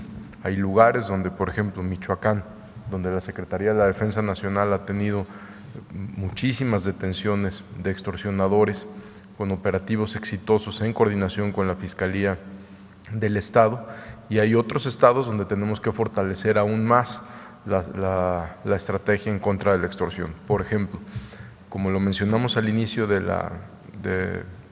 este diálogo, de esta conferencia, cada vez incrementamos más con fiscalías locales operaciones en conjunto. Por ejemplo, Estado de México, Chiapas, Quintana Roo, por decir algunos, Sonora, Baja California. Con ellos trabajamos ya en conjunto varias operaciones en materia de extorsión. Hay otros estados donde tenemos que fortalecer aún más, pero es una prioridad para nosotros. ¿Cuál sería la entidad con más problema de extorsión? Principalmente la zona centro es donde hemos tenido mayor problema de extorsión. Aquí en la Ciudad de México tenemos muchísima operación constante, detenciones constantes en materia de extorsión con las autoridades de la Ciudad de México, Estado de México también. Gracias, Presidenta. Recuerden que en extorsión planteamos que viene una ley nada más, se está revisando bien para no para tener la certeza. Uno de los temas que queremos garantizar es que no dependa de la víctima de extorsión regresar a ratificar la denuncia, sino que se persiga de oficio. Es decir, si hay una denuncia, a partir de ahí toma el Ministerio Público el caso y con ayuda de su propia investigación y de la ayuda que se pueda dar desde las Secretarías de Seguridad, poder hacer la investigación. Es uno de los temas que vienen en esta ley, entre otros también tiene que ver con los recursos financieros y otros temas. Entonces, ya prácticamente está la ley, esperamos que la podamos presentar para este periodo y si no, incluso hasta pedir un periodo extraordinario si es necesario. Gracias, presidente. Sí. Gracias, presidente. Buenos días. Judith Sánchez Reyes, de Perspectivas MX y Grupo Milet. Preguntarle, en algunos medios de Estados Unidos se está dando a conocer que el presidente Donald Trump está considerando atacar con drones a los cárteles de la droga en México para combatir el tráfico a través de la frontera sur. ¿Cuál sería la postura y la respuesta de México en caso de confirmarse o ejecutarse esa acción? De manera pública, lo hemos dicho siempre, no estamos de acuerdo. Primero porque no estamos de acuerdo en ninguna intervención, injerencismo. Eso ha sido muy claro. Nos coordinamos, colaboramos, no nos subordinamos y no hay ni injerencismo ni estas acciones. Segundo, no resolverían nada. Se les ha dicho, si no es que lo hayan planteado así abiertamente, pero se les ha dicho que eso no resuelve, que lo que resuelve es estar en este trabajo permanente de atención a las causas y detenciones que tienen que ver con inteligencia, investigación, coordinación y cero impunidad. ¿Pero Entonces, qué respuesta? por supuesto que rechazamos cualquiera de estas acciones y tampoco creemos que vayan a ocurrir, porque hay mucho diálogo en temas de seguridad y en muchos otros temas. Entonces, eso no, en México no, eso no. Y precisamente el viernes pasado, presidenta, en el Diario Oficial de la Federación se publicó que del 7 al 3 de mayo personal militar del Ejército de Estados Unidos ingresarán a México para participar en un ejercicio de adiestramiento en el Estado de México. De hecho, el año pasado el expresidente hizo esta solicitud, el Senado de la República lo autorizó que 11 agentes llevaran a cabo esta capacitación. Preguntar si justamente en este nuevo en esta nueva solicitud, en esta nueva aprobación para que ingresen elementos del Ejército. No hay nada nuevo en eso. ¿Hay algún cambio? No hay nada nuevo. Son actividades que se han realizado. Se hacen de manera periódica, ¿no? Sí, se hacen. Si ustedes revisan a las autorizaciones en el Senado, son actividades de colaboración, coordinación, capacitación conjunta que se realiza. Entonces, ¿no hay, por ejemplo, incremento de agentes, en el número de agentes? Nada. Bueno, okay. Más, ya está publicada la reforma constitucional.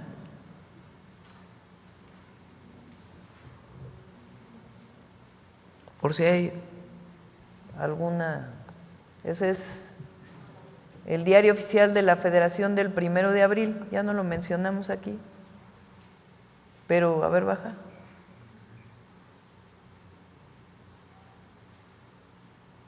Más abajo. Bueno, a ver, espera. Bueno, el 40.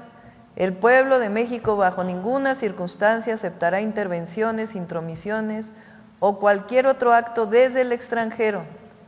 Algo está.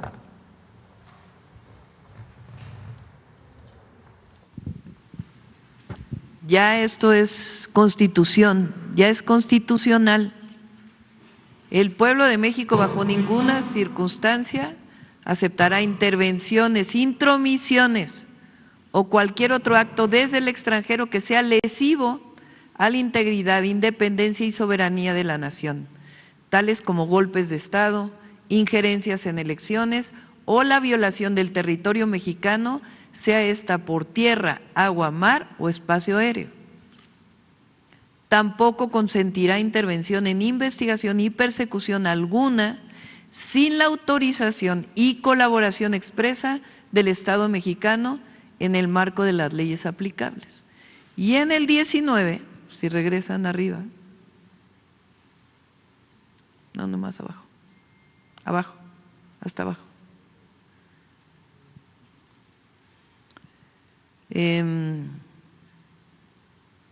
Se le impondrá la pena más severa, dice,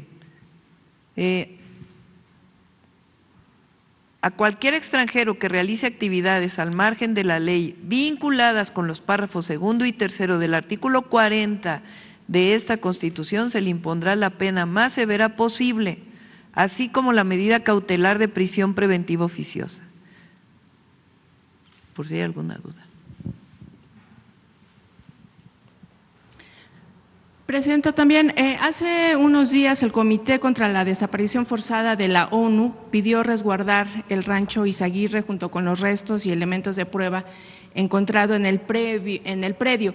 En ese sentido, preguntar si tomarán en cuenta estas recomendaciones. Primero rechazamos, lo hizo la Secretaría de Relaciones Exteriores y la Secretaría de Gobernación, porque en México no hay desaparición forzada desde el Estado. Toda la vida luchamos contra eso, eso no existe en México. Hay un fenómeno de desaparición vinculada con la delincuencia organizada y estamos haciendo todo lo que esté en nuestras manos para combatir, atender desde las víctimas hasta prevenir y combatir este delito principalmente, aunque no solo, la delincuencia organizada, pero no es desaparición forzada perpetrada desde el Estado. Entonces mandó una nota diplomática para mostrar nuestra inconformidad y en todo caso se les va a explicar cuál es el fenómeno que hay en México, porque hay mucho desconocimiento de esta comisión, muchísimo. Y por supuesto, está trabajando la Fiscalía. Y lo voy a repetir una vez más. Lo que nosotros le hemos pedido a la Fiscalía, y la Fiscalía en su autonomía lo está desarrollando, es la verdad. Y se está trabajando permanentemente, para que no haya impunidad en cualquiera de estos casos. ¿Hay cuántas detenciones? Pero ahora de este caso en particular que comentó ahora, las detenciones, 18 detenciones, entre ellos la detención pues del principal generador de este acto delictivo. ¿Y tienen información acerca sobre esta fosa clandestina que fue encontrada en un municipio de Tabasco a finales de marzo? Lo checan y se avisa. Y finalmente, Presidenta, la senadora Andrea Chávez, bueno, pues ha estado envuelta en una serie de señalamientos sobre presuntos actos actos anticipados de campaña por promover su imagen, también obviamente por estar utilizando unidades móviles que representan una gran cantidad, que obviamente quizá ella como servidora pública no pudiera hacer convenios con empresarios, eso ella misma lo confirmó en algunas entrevistas radiofónicas. En este sentido, Presidenta, preguntarle a usted como parte de un movimiento, ¿no?, porque ella también pertenece a Morena, ¿cuál es su comentario? ¿Qué opinión le merece este actuar? Voy a enviar una carta a la dirigencia de Morena, porque creo que tienen que haber reglas, no se debe adelantar nada, Por ejemplo, ya salió publicado el que no hay nepotismo en la Constitución para cargos de elección popular. Morena planteó, la presidenta de Morena planteó, porque la Constitución salió al 2030, y la presidenta de Morena planteó que en el caso de Morena sería en el 2027. Pues yo creo que eso ya debería de aprobarse, ¿no? Entonces no es ninguna orden, no, es una sugerencia de una militante bajo licencia de Morena, pues de ciertas reglas que tiene que poner Morena para que nadie se adelante a nada. Eso yo creo que es importante. Entonces, lo he pensado, ahora lo hago público. Creo que no se lo había platicado a nadie. Pero creo que vale la pena pues poner ciertas reglas dentro del Consejo Nacional de Morena para cualquiera que legítimamente quiera participar en una elección que se va a dar, pero hasta el 27, ¿no? Entonces, pues hay que poner reglas, hay que recordar la ética de nuestro movimiento. Para nosotros no es llegar, no es un asunto de llegar al poder por llegar al poder. Para nosotros lo más importante es la transformación del país que se viene construyendo. Entonces, todos debemos dar ejemplo. En las asambleas siempre digo que hay por lo menos tres, hay muchos más, principios del humanismo mexicano que nos marcan a quienes somos militantes de esta forma de pensamiento y gobernantes. Una es, por el bien de todos, primero los pobres, que es una frase de una profundidad enorme, porque es justicia social, es fraternidad y es un modelo económico en sí mismo esta frase. Las otras dos son frases de Benito Juárez, que es: no puede haber gobierno rico con pueblo pobre, que lo que dice es cero corrupción y que debemos comportarnos en la justa medianía, y que para nosotros el dinero no es la felicidad, que luchamos porque todos los mexicanos y mexicanas tengan lo indispensable para vivir felices, pero no es el consumismo el que nos va a llevar a la felicidad. Y la otra, con el pueblo todo, sin el pueblo nada, que también es de Juárez. Y espero creo que hoy resuelve el Tribunal Electoral para que podamos seguir hablando de con el pueblo todo, sin el pueblo nada, para el Poder Judicial también. Presidenta, más allá de esta carta que usted vaya a enviar a la dirigencia de Morena, ¿considera que debería de haber pues algún tipo de sanción? Eso porque, no me corresponde bueno, a mí. La cuestión administrativa… Las sanciones no me corresponden a mí. Las sanciones partidarias le corresponden a la Comisión de Honestidad y Justicia. Por eso, pero como sugerencia… No me meto en eso. Mi opinión personal es que como una militante, una modesta militante con licencia, es que nuestro movimiento debe, uno, poner reglas para pues todas las elecciones que se vienen en adelante y que todo mundo se ajuste a estas reglas, y dos, la ética del militante y del gobernante de la Cuarta Transformación, que es algo que nos debe distinguir siempre, porque además a eso nos comprometimos y nosotros ni mentimos, ni robamos, ni traicionamos al pueblo. Ya nos vamos. Buen día a todas y a todos.